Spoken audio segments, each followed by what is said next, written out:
আসসালামু আলাইকুম। কেমন আছেন সবাই? আশা করি সবাই অনেক ভালো আছেন। অন্যান্য কেকের তুলনায় জার কেকের টেস্ট কিন্তু অনেক বেশি মজা হয়। আর এই জার কেক তৈরি করাও অনেক সহজ। আমি আপনাদের সঙ্গে ভ্যানিলা জার কেকের রেসিপিটি শেয়ার করেছিলাম। আপনারা অনেক বেশি পছন্দ করেছেন। তাই আপনাদের জন্য আজকে চকলেট জার কেক নিয়ে চলে আসলাম। চলুন তাহলে কথা না বাড়িয়ে রেসিপিটি শুরু করা যাক। রেসিপিটি তৈরি করার জন্য প্রথমে লাগছে আমাদের 3টি ডিম।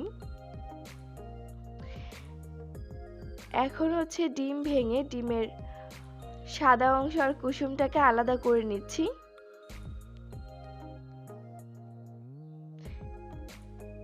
ডিমের সাদা অংশ আর কুসুমটা আলাদা করে নিলে যেটা হয়, ডিমের মেরাংটা খুবই সুন্দর হয় আর ডিমের ফোমটা খুব দ্রুত হয়ে যায়। তাই চেষ্টা করবেন ডিমের সাদা অংশটা আর কুসুমটাকে আলাদা করে নিতে। যারা একদমই নতুন তারা তো অবশ্যই এই কাজটি করে নেবেন।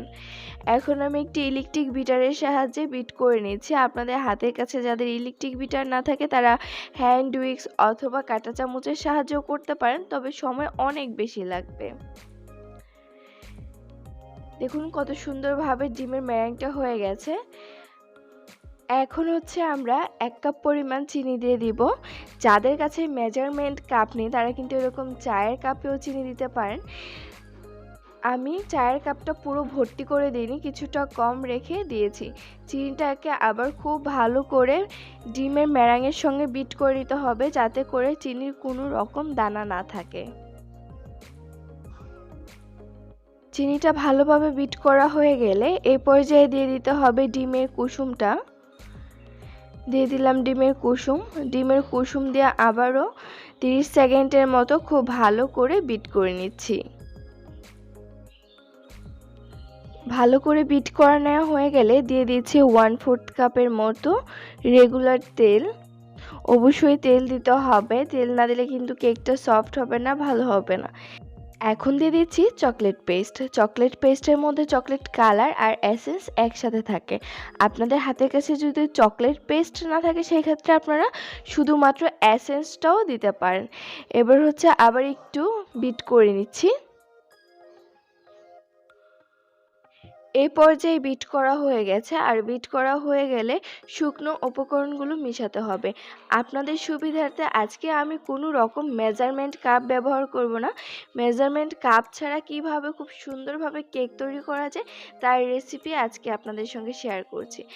এখন নিয়ে নিলাম 1 কাপের চেয়ে সামান্য পরিমাণ, কিছুটা কম, 1 কাপ ময়দা। অবশ্যই কেক কিন্তু ময়দা দিয়ে তৈরি করতে হবে, আটা দিয়ে না। এখন নিয়ে নিলাম 1 টেবিল চামচ পরিমাণ কোকো পাউডার। আপনারা যে কোনো চামচ দিয়ে কিন্তু কোকো পাউডারটা মেপে নিতে পারেন।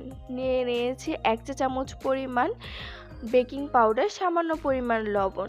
এবার খুব ভালো করে চালনি দিয়ে চেলে নিচ্ছি, যাতে করে ওপরে যে দলাগুলো থাকে সেগুলো না যায় ভিতরে। লাম্পস থাকলে কিন্তু কেক একদমই ভালো হয় না। এখন একটি স্প্যাচুলার সাহায্যে আলতো করে মিশিয়ে নিতে হবে। খুব বেশি চাপাচাপি জোড়াজুড়ি করে কিন্তু মেশানো যাবে না।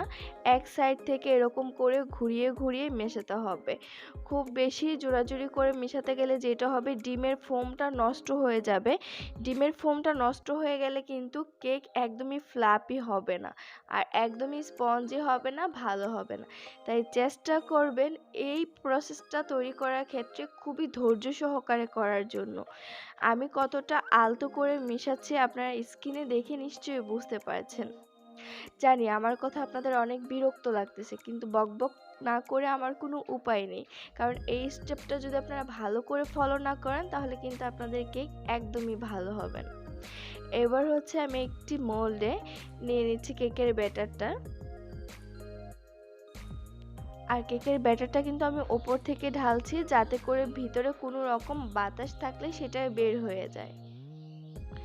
এবার 2-3টা ট্যাপ করে দিচ্ছি, ভিতরের বাতাস যেন বের হয়ে যায়।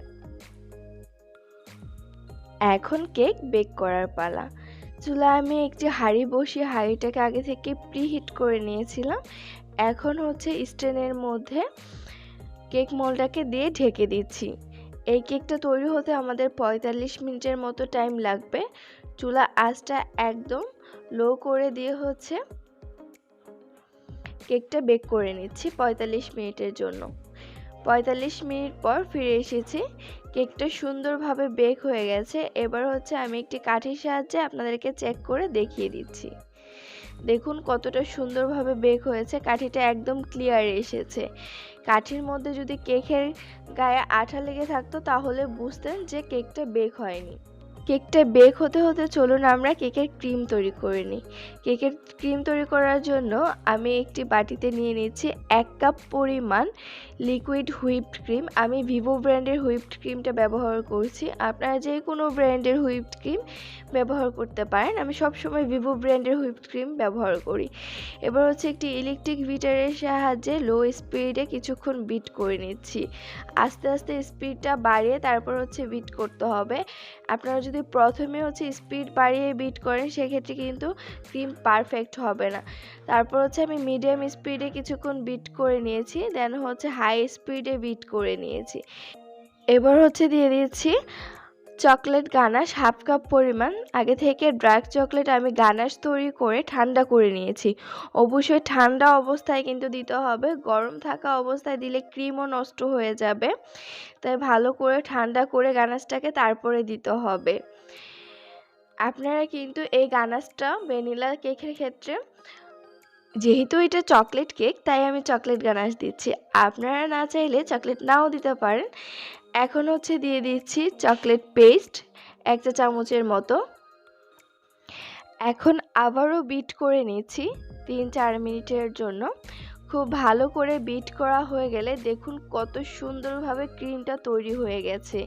এই পর্যায়ে বাটি উল্টালেও কিন্তু ক্রিমটা পড়ছে না, তার মানে ক্রিমটা একদমই পারফেক্ট হয়ে গেছে। ক্রিম তৈরি করা কতটা সহজ রেসিপিটা দেখে নিশ্চয়ই বুঝতে পারছেন। আশা করি আজকে ক্রিম তৈরির রেসিপি সহ কেকের রেসিপিও আপনাদের অনেক ভালো লাগবে, কারণ আজকের রেসিপিতে আমি ডিটেলস শেয়ার করেছি আপনাদের সঙ্গে। এই পর্যায়ে কেকটা আমার ঠান্ডা হয়ে গেছে। এখন আমি হচ্ছে কেকটাকে মোল্ড আউট করে নিচ্ছি। মোল্ড আউট করা হয়ে গেলে আপনাদেরকে দেখিয়ে দিচ্ছি কতটা সফট হয়েছে। দেখে নিশ্চয়ই বুঝতে পারছেন কতটা সফট হয়েছে। এই পর্যায়ে হচ্ছে একটি প্যালেট নাইফের সাহায্যে আমি কেকটাকে কেটে নিচ্ছি মাঝখান থেকে। কেক কেটে নেওয়া হয়ে গেলে এখন হচ্ছে কুকি কাটারের সাহায্যে গোল গোল করে কেটে নিতে হবে। যেহেতু আমরা জার কেক তৈরি করছি, জার কেকের যে জারগুলো আছে সেগুলোর সাইজ অনুযায়ী কিন্তু কেকটাকে কেটে নিতে হবে। যদি আপনাদের কাছে কুকি কাটার না থাকে সেক্ষেত্রে কিন্তু আপনারা কেকটাকে গুঁড়ো করেও হচ্ছে এই জার কেকটা তৈরি করতে পারেন, সেটা আপনাদের নিজস্ব ব্যাপার। তবে সৌন্দর্য বাড়ানোর জন্য আমি কুকি কাটারের সাহায্য নিচ্ছি। আপনারা কিন্তু স্টিলের গ্লাস দিয়েও এই কাজটি করতে পারেন। সেম প্রসেসে আমি সম্পূর্ণ কেকটা এরকম করে কেটে নিচ্ছি।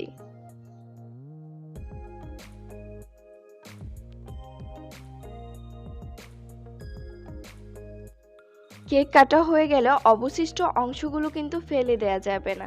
এখন জার কেক বানানোর জন্য আমি জার নিয়েছি, আর এই জারের মধ্যে দিয়ে দিচ্ছি হচ্ছে 1 টুকরো কেকের পিস। খুব সুন্দরভাবে চেপে সেট করে দিচ্ছি। সেট করে দেওয়া হয়ে গেলে এই পর্যায়ে দিয়ে দিচ্ছি কিছুটা পরিমাণ সুগার সিরাপ। এখানে আমি 1/2 কাপ পানির সঙ্গে 1/2 কাপ চিনি মিশিয়ে সুগার সিরাপটা তৈরি করে নিয়েছি। অবশ্যই সুগার সিরাপ দিবেন, সুগার সিরাপ দিলে কিন্তু কেকের টেস্ট অনেক বেড়ে যায়। সুগার সিরাপ দেওয়া হয়ে গেলে আগে থেকে বানানো রাখা চকলেট ক্রিম দিয়ে দিচ্ছি। এবার ক্রিমের পরিমাণটা বাড়িয়ে দিবেন, তাহলে হচ্ছে খেতে অনেক বেশি ভালো লাগবে। সম্পূর্ণ কভার করে ক্রিম দিয়ে দিয়েছি। এই পর্যায়ে হচ্ছে আমি আবারও একটি কেকের পিস দিয়ে দিব। সেম প্রসেসে আবারও সুগার সিরাপ দিয়ে দিচ্ছি। তারপর হচ্ছে আবারও ক্রিম দিয়ে দিব, আবারও হচ্ছে কেকের পিস দিয়ে সুগার সিরাপ দিয়ে ক্রিম দিয়ে দিব। এইভাবে করে জার কেকটা তৈরি করে নেব। সম্পূর্ণ জার কেকটা ক্রিম আর হচ্ছে কেক দিয়ে এইভাবে কভার করার পর আপনারা যে কোনো ডিজাইন দিয়ে ওপরটাকে ডেকোরেশন করতে পারেন। এখন হচ্ছে আমি একটি স্টার নজেলের সাহায্যে এরকম ছোট ছোট করে ফুল করে দিচ্ছি। আপনারা চাইলে আপনাদের পছন্দ অনুযায়ী যে কোনো ডিজাইন করে নিতে পারেন। আমি এখানে কোনো রকম কাট করছি না বা স্পিডও বাড়িয়ে দিচ্ছি না, আপনাদেরকে দেখার সুবিধার্থে আপনারা খুব সহজেই কিন্তু বুঝতে পারবেন আমি কিভাবে করেছি। এই পর্যায়ে হচ্ছে দিয়ে দিচ্ছি কিছুটা চকলেট চিপস, দেখতে আরেকটু বেশি সুন্দর লাগবে। দেখুন কত সুন্দরভাবে হচ্ছে জার কেকটা তৈরি করা হয়ে গেছে। আপনারা উপরে যে কোনো স্প্রিংকেলও দিতে পারেন। আমি এখানে দিয়ে দিচ্ছি চকলেট চিপস, যাতে করে দেখতে বেশি সুন্দর লাগে সেইভাবেই আপনারা ডেকোরেশন করবেন।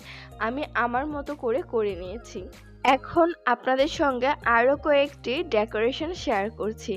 আশা করি ডেকোরেশনগুলো দেখলে আপনাদের কাছে খুবই সহজ মনে হবে। একদমই যারা নতুন, কোনোদিন কেক ডেকোরেশন করেননি, আজকের রেসিপি দেখলে তারাও কেক ডেকোরেশন করতে পারবেন। এখন হচ্ছে স্টার নজেলের সাহায্যে আমি এক পাশ থেকে ঘুরিয়ে কি করে হচ্ছে এরকম ওপরের দিকে তুলে নিয়েছি, আপনারা স্ক্রিনে দেখেই কিন্তু বুঝে গেছেন।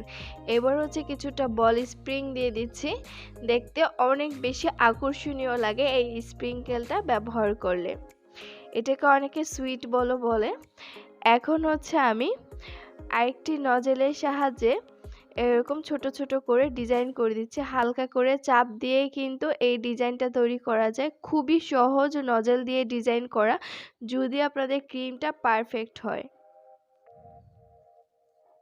তো বন্ধুরা, আজকের এই জার কেক রেসিপিটি আপনাদের কাছে কেমন লেগেছে? আমি আমার ওয়েতে আপনাদেরকে খুবই সহজভাবে বোঝানোর চেষ্টা করেছি। আশা করি আজকের রেসিপিটি আপনাদের অনেক ভালো লেগেছে।